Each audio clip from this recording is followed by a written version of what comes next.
I am Santiago del Carmen Maria, the Queen of Crowning Thoughts. Judges step in. How courts are protecting peaceful protesters from ICE overreach in Minnesota. Listen up.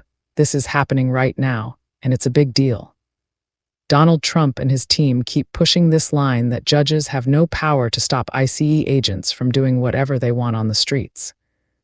They're trying to make it sound like any court order is an overreach or a total ban on federal law enforcement, but that's not the truth. Judges absolutely can and do step in when agents cross the line and violate people's basic constitutional rights.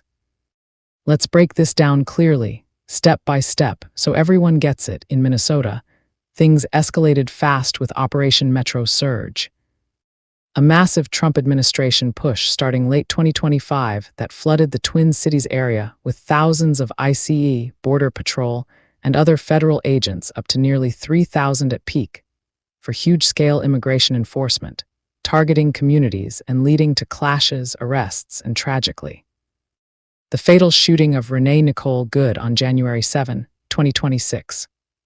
Good was a 37-year-old U.S. citizen, mother of 3, and peaceful legal observer monitoring raids.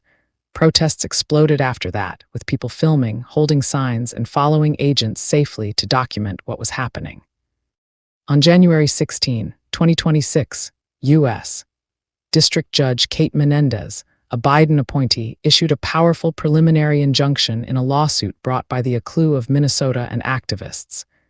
This order directly limits what federal agents can do during this specific operation in the Minneapolis area. Here's what it actually does. It bars agents from retaliating against, arresting, or detaining people who are peacefully protesting or observing ICE activities, as long as they're not forcibly obstructing or interfering.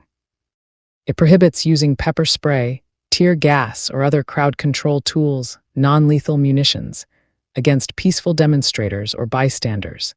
It stops agents from pulling over vehicles just for following them at a safe distance. No reasonable suspicion of a crime or actual interference means no stop. This isn't a blanket ICE can't walk on streets rule. The judge made it crystal clear. The order doesn't stop enforcement of immigration laws overall.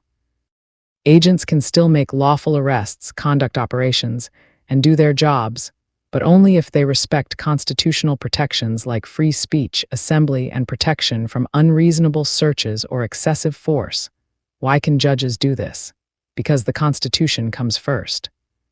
When evidence shows agents are using excessive force, intimidating peaceful people, or violating First Amendment rights, like punishing folks for filming or protesting, courts have the authority to issue targeted injunctions to stop those specific abuses.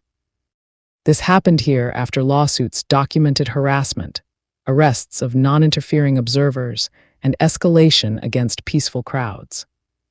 Federal supremacy means judges can't wipe out entire federal laws or ban all ICE work nationwide, but they can rein in unlawful conduct in a specific case, especially when it's tied to proven rights violations.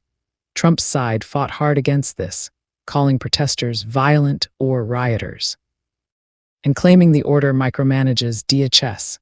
The administration has signaled it might appeal quickly. But the ruling is a real win for everyday people standing up. It protects your right to observe, speak out, and hold power accountable without fear of retaliation or violence. This shows the system still has checks even in tense times.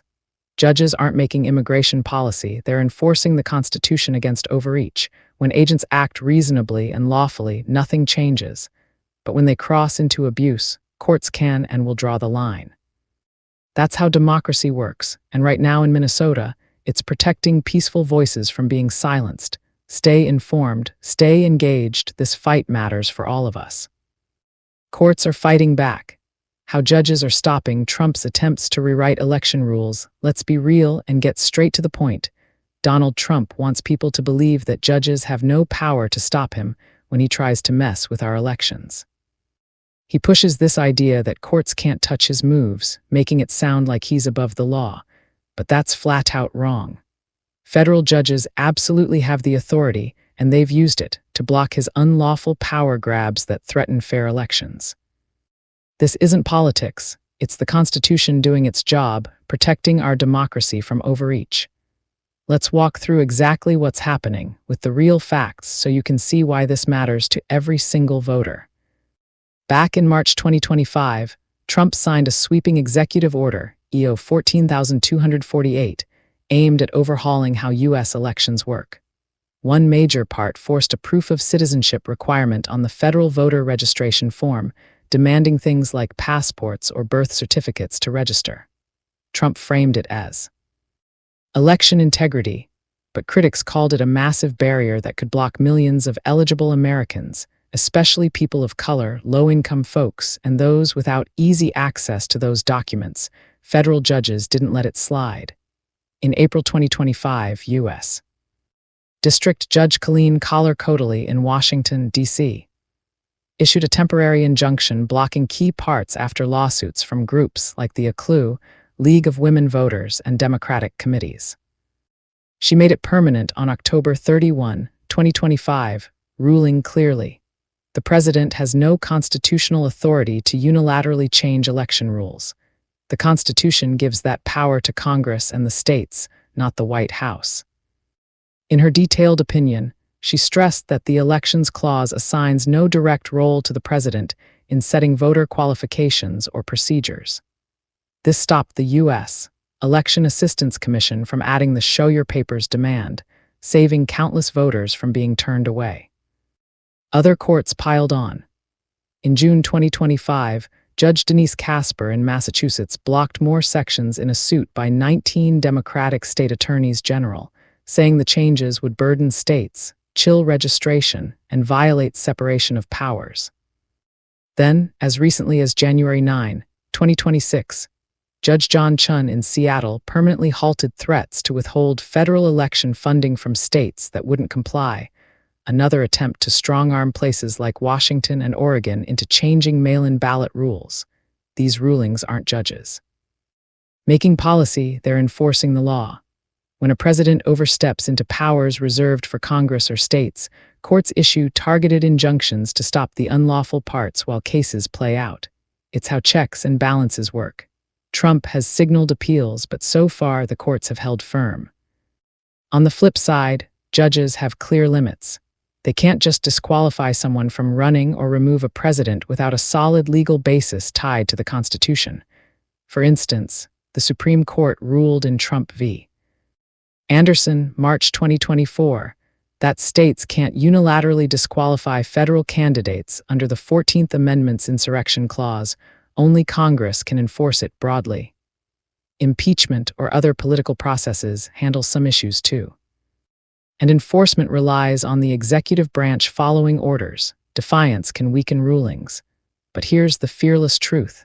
When Trump tries to rig the game by bypassing Congress and states, imposing new barriers that could suppress votes, judges step up and say no. These blocks protect free and fair elections from executive overreach. It's a reminder that the system has safeguards, even when they're tested hard.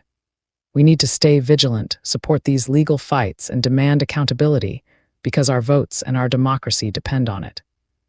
If this message spoke to you, even just a little, stay connected with me by following. Your support truly matters more than you realize, and every moment you take to listen is deeply appreciated. Please leave a like on this video and share your thoughts in the comments after hearing the story. Follow and subscribe so you never miss what comes next. Your support keeps this space alive. It costs nothing, yet it means everything to me. Showing love through engagement helps me continue creating, speaking truth, and showing up consistently. I appreciate each and every one of you. Thank you for listening, for supporting, and for standing with me. Crowning Thoughts, True Speaker, copyright 2025 by Santiago D.C. Maria, licensed under Creative Commons Attribution. I love you all. I appreciate every one of you, and I thank you for your time. Stay blessed.